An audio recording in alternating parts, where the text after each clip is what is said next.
In this video, I'm going to show you how to create WhatsApp account link and share it with the friends and family members.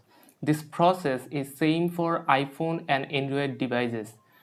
Just we need to type wa.me slash and your phone number with country code. Here to a sample.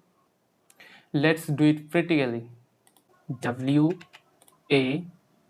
wa.me slash phone number with country code. First country code. Now you can send this link anyone, and when person click on this link will open a conversation with you in WhatsApp, and they can start messaging you in the app and have a conversation with you. I hope you learn how to create WhatsApp account link.